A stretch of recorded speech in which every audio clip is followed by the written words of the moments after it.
Why you have to go and be so complicated?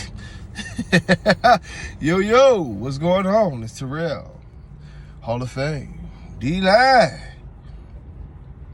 TBKC and all that. Very sweet, wonderful chat. Let me tell you what. And when I say why you have to go and be so complicated, I definitely mean it. And what I mean by that is very, very simple. Breeding is not that complicated.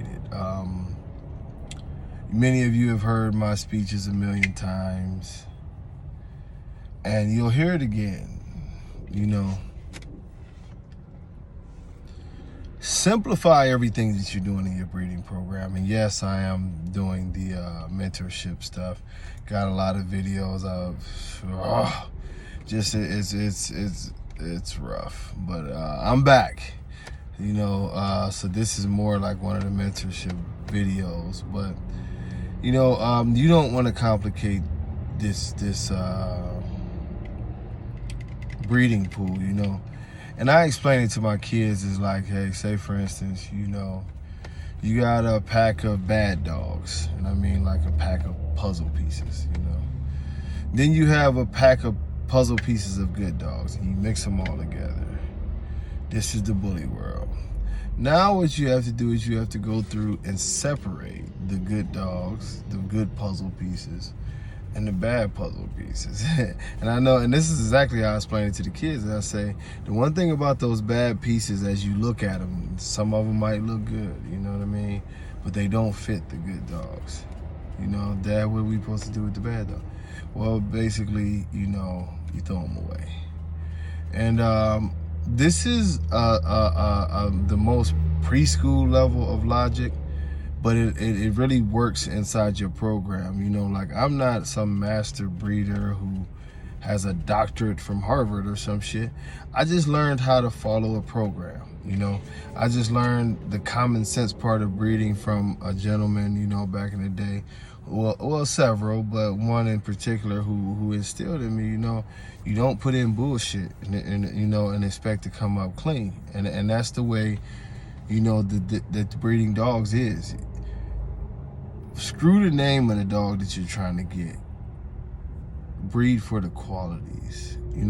I've never heard anyone say, hey man, I gotta breed, for this kink tail. You know what I'm saying? The dog, I gotta breed for the kink tail. I gotta breed for the undershot. I gotta breed for the breathing issues. I gotta breed for, the sway back. So if you're not breeding for these things, why would you put it in? Bad things, throw them away. And if you're an up and coming breeder, or maybe you're a vet that need to correct your yard, this is the way genetics work. Why would you put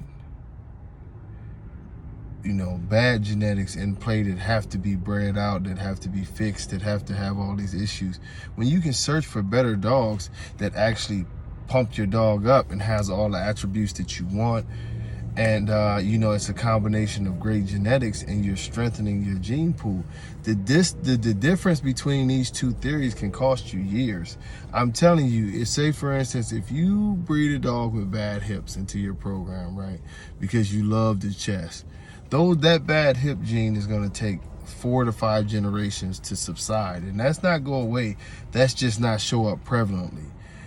People want you to believe that you can do one breeding and it'll get rid of this and it'll get rid of that. No, it's still there, and the genetic issues are going to still be there. Sometimes you're lucky enough to get a dog that looks great, and their phenotype doesn't present the issues, but the underlying is there. So why would I want to produce a stud? And I'd be like, oh yeah, but his hips is good. But I know that every litter from this stud and any of his siblings has a high probability to throw bad hips. We have to get past this point that we can just trick ourselves that if one dog comes out and doesn't show, through phenotype, the issues that are there genetically, that we've won. No, the issues are still there genetically.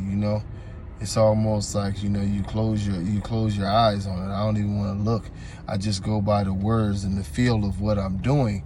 And when you do that, the picture becomes a lot clearer. It's not about, you know, the idea of clean up. One of the reasons why, you know, and I know y'all think I'll be talking shit sometime when I say I would never want any of these dogs in here, is because most of these dogs, it's going to take me 3, 4, 5 generations to get their issues under control.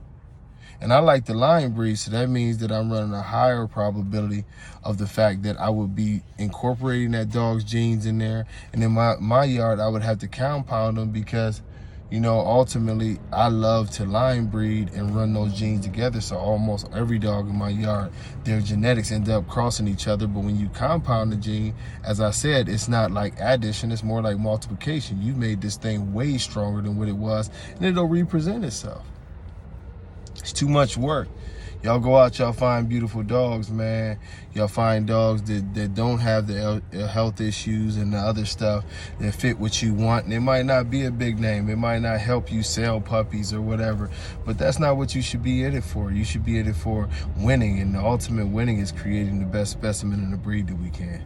But until next time, y'all, much love. Peace.